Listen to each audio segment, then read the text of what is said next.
E o Cruzeiro está na final do Campeonato Estadual, Campeonato Mineiro de 2017, depois de ter defrontado 2 jogos na meia-final frente ao América. Uma fase regular em que o Cruzeiro ficou com os mesmos pontos do seu rival Atlético Mineiro, ambos com 27 pontos em 11 jogos. O Cruzeiro teve 8 vitórias, 3 empates e não teve qualquer derrota. Equipa sem derrotas nesta fase regular, marcou 20 golos, sofreu 18 e teve um saldo positivo de 12.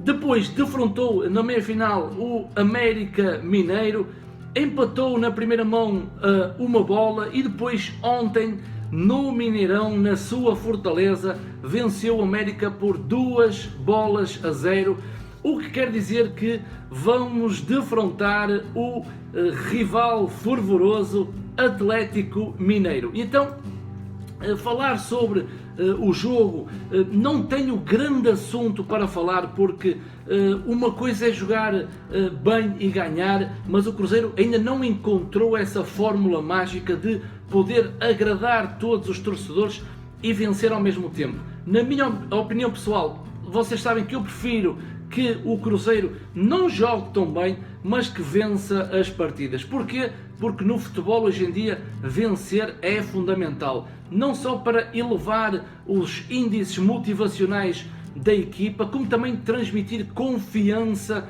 do treinador perante a comunicação entre os seus jogadores. Portanto, eu prefiro jogar menos bem e vencer, porque nesta fase inicial ainda não entramos no Brasileirão e o Campeonato Estadual serve para os jogadores ganharem confiança para o principal campeonato que se avizinha. Não adianta o Cruzeiro jogar todos os jogos muito bem e depois não conseguir atingir os seus objetivos.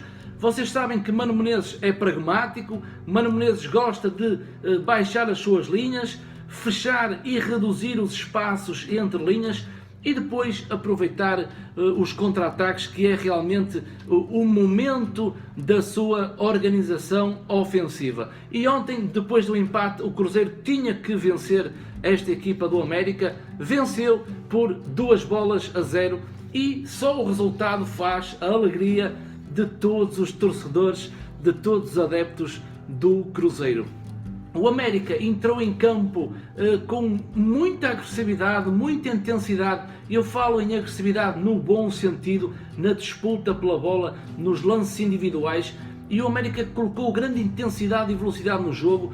E o Cruzeiro, com o seu estilo Mano Menezes, a tentar controlar todas as situações e depois conquistar o seu objetivo, claramente a vitória. Com uma pressão muito alta do América, depois o Cruzeiro sempre foi incomodado na sua primeira fase de construção. Era os zagueiros Léo e Caicedo que davam início à sua primeira fase de construção, mas quero, antes de falar dos princípios e comportamentos de jogo, quero-vos dar primeiro o 11 escalado por Mano Menezes. Na baliza tivemos Rafael, lado direito Mike, lado esquerdo Diogo Barbosa, dupla de zagueiros com Léo e Caicedo, dupla de volantes com Hudson e Henrique, linha de 3 com Rafinha, Tiago Neves, Arrascaeta e na frente Rafael Sobis. Apesar que nesta estrutura tática, dependendo da dinâmica de Mano Menezes, houve sim trocas posicionais que eu vou já explicar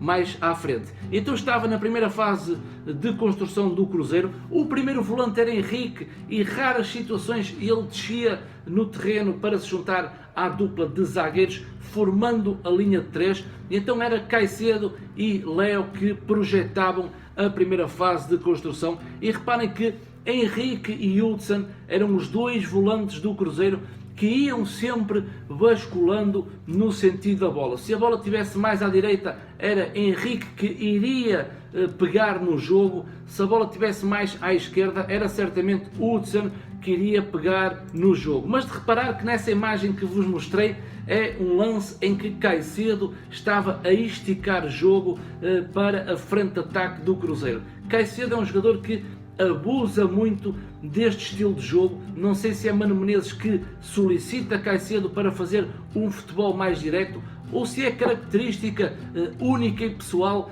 do zagueiro Caicedo.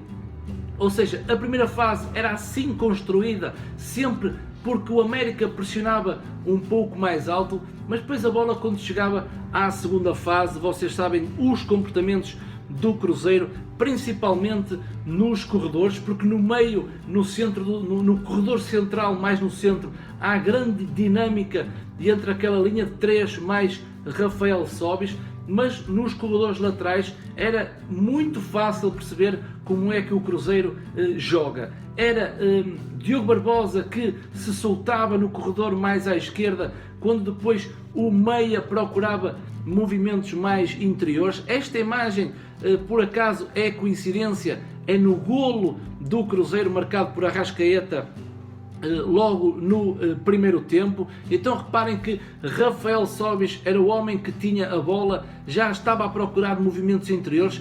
Reparem no rodízio, no misto entre Tiago Neves, também no corredor central, Arrascaeta um pouco mais à direita, mas ainda no corredor central, e depois Hudson também a envolver-se na jogada. Mas aquilo que eu quero falar no corredor mais lateral na esquerda era certamente Diogo Barbosa, que procurava a sua velocidade, profundidade e verticalidade para desequilibrar o momento da organização defensiva do América. Não só Diogo Barbosa subia pelo seu corredor mais à esquerda, depois o meia que se deslocava no jogo de ontem foi mesmo Rafael Sobis. O Sobis teve grande parte do jogo colado mais à esquerda e depois dando a Arrascaeta a função de ser o jogador mais avançado do Cruzeiro, quando depois Tiago Neves ficava numa posição mais centralizada. Neste exemplo é Sobis que está a dar a largura ao ataque do Cruzeiro, está bem colado à linha, quando depois aparece Arrascaeta no lugar previsto de Sobis, mais no centro do terreno, e Tiago Neves sempre no apoio ao portador da bola. De reparar que aqui há muito espaço a explorar no meio-campo do América, as linhas do Cruzeiro não estão subidas, ou seja, é aquela ideia que Mano Menezes faz baixar as suas linhas e depois dá toda a fantasia aos 3 meias e a Rafael Sobis. Portanto, alguma falta de cobertura, alguma falta de apoio sempre ao portador da bola. E depois, lá está, o Cruzeiro com bola, havia sempre um misto, enquanto Hudson e Henrique ficavam mais protegidos na parte central, no apoio aos 3 meias, basculando sempre no sentido da bola. Essa é a função de Hudson e de Henrique, mas depois aquela troca posicional, como vocês podem ver nesta imagem, já temos a Arrascaeta colado à linha esquerda e depois vejam que eu coloquei um tracejado nos 3 meias, Rafinha mais à direita, Tiago Neves sempre no corredor central e a Arrascaeta era o jogador que dava a largura mais no lado esquerdo e depois Rafael Sobis no centro do terreno. Então reparem que a grande troca, o grande dinamismo era entre Sobis e Arrascaeta, em que vários lances Sobis apareciam na esquerda, Arrascaeta no meio. Em outras situações Arrascaeta fletia um pouco para a esquerda e Rafael Sobis ficava na sua posição natural, em que depois Tiago Neves ocupava principalmente o corredor central. É lógico que no lado direito era exatamente igual, mas com a referência Rafinha. Em grandes lances era Mike que subia no corredor quando o Rafinha procurava movimentos interiores, ou então era Rafinha que estava aberto e Mike depois dava o apoio a Rafinha mais recuado no terreno. Portanto, o Cruzeiro jogava desta forma. Já falei dos corredores laterais, na envolvência dos laterais Mike e Diogo Barbosa na subida dos seus corredores, e depois Rafinha na procura de movimentos interiores ou dando a largura, e do outro lado ou era Sobis ou era Arrascaeta, sempre naquele misto e na permuta de posicionamento. Era um Cruzeiro à imagem de Mano Menezes, muita disponibilidade na frente nas trocas posicionais e muito dinamismo, e atrás Hudson e Henrique a cobrir e a fazer cobertura a todos os movimentos dos meias, e claro, um quarteto muito sólido defensivamente. E defensivamente o Cruzeiro sem bola, vocês já sabem que defende num 4-4-2, uma linha de 4 defesas, depois uma linha de 4 médios em que Rafinha e Sóbis desciam para ajudar no auxílio a Henrique e Hudson, formando uma linha de 4 médios, e depois na frente Tiago Neves e Arrascaeta eram os dois jogadores logo prontos a defender e a pressionar o portador da bola. Depois o Cruzeiro, a pressão que efetuava não era uma pressão identificada. Mano Menezes não gosta de pressionar muito alto. Há lances em que o Cruzeiro é capaz de pressionar alto, mas pressiona de uma forma desorganizada e Mano Menezes não gosta que o Cruzeiro atue desta maneira. Então baixava as suas linhas e reparem que os dois homens mais avançados, Arrascaeta e Tiago Neves, defendiam atrás da linha do meio campo, em que depois os 11 jogadores se colocavam atrás da linha da bola e iam sempre basculando no sentido da bola, e depois o jogador mais próximo do Cruzeiro fazia a pressão ao portador da bola, ao homem que tinha a bola em relação ao América. Falando dos lances, eu acho que o América entrou forte no jogo, entrou muito forte, muito rápido, com uma velocidade muito acima da média, muito intenso, muito agressivo. Chegou a enviar uma bola ao poste da baliza de Rafael, mas depois o Cruzeiro começou a equilibrar um pouco o jogo, dando alguns espaços para que o América aproveitasse essa situação. E é um indicador para o que aí vem do Brasileirão, é que o Cruzeiro não pode dar alguns espaços em certos momentos do jogo, mas depois aos 21 minutos há o golo do Cruzeiro, há uma subida de Diogo Barbosa após passe de Rafael Sóbis, em que depois faz um cruzamento na linha final e vai aparecer Arrascaeta muito oportuno, fazendo o remate que colocava a bola dentro da baliza, e o Cruzeiro aos 21 minutos já estava à frente do marcador.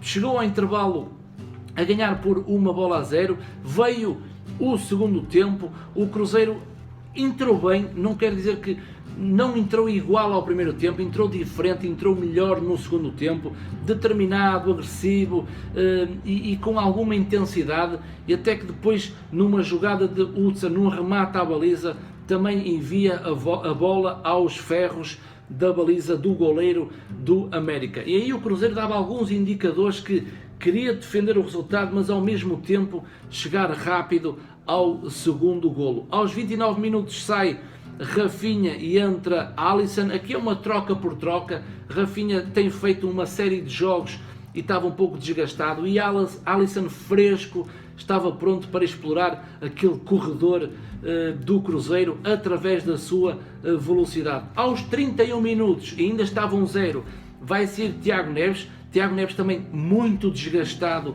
com o número de jogos que tem efetuado, e entra Ávila. Aqui houve algumas alterações. Rafael Sóbis passou para a direita, Alisson foi para a esquerda e Arrascaeta ficou no corredor central, nas costas de Ramon Ávila. Passados 7 minutos, mais uma alteração em que sai Sóbis e entra Lucas Silva, e aqui não só houve uma troca de posicionamento, como uma troca de estrutura. O Cruzeiro passou a jogar num 4-3-3, em que Henrique e Lucas Silva eram os volantes da equipa do Cruzeiro, e Hudson jogou à frente dos dois volantes, formando um triângulo em que o vértice era Hudson e a base era Henrique e Lucas Silva. Arrascaeta foi para o lado esquerdo, Alisson passou para o lado direito e Ávila jogou na frente. Curiosamente, gostei muito de ver Hudson a jogar à frente dos dois volantes, um jogador algo surpreendente naquilo que fez com bola e na procura do espaço sem bola, até que depois aos 46 minutos ao gol do Cruzeiro por parte de Arrascaeta, bisando na partida, depois de uma grande jogada de Hudson, como podem ver neste vídeo. Hudson faz uma jogada magistral, um jogador com bola nos pés consegue assistir a Arrascaeta e o jogador uruguaio faz o segundo gol do Cruzeiro. Estamos na final, Cruzeiro vai defrontar o Atlético Mineiro, mais conhecido para nós cruzeirenses como as Frangas, e então está previsto 2 jogos realmente muito intensos frente ao velho rival, o Atlético Mineiro. Vocês sabem que eu estou contente, estou feliz por estar na final do Campeonato Estadual. Espero que vocês tenham gostado deste vídeo, desta análise ao Cruzeiro frente ao América, e estou pronto para domingo termos o nosso primeiro jogo frente ao Atlético Mineiro. Da minha parte, o meu muito obrigado por terem assistido a este vídeo e a mais uma análise ao nosso Cruzeirão cabuloso, o maior de Minas.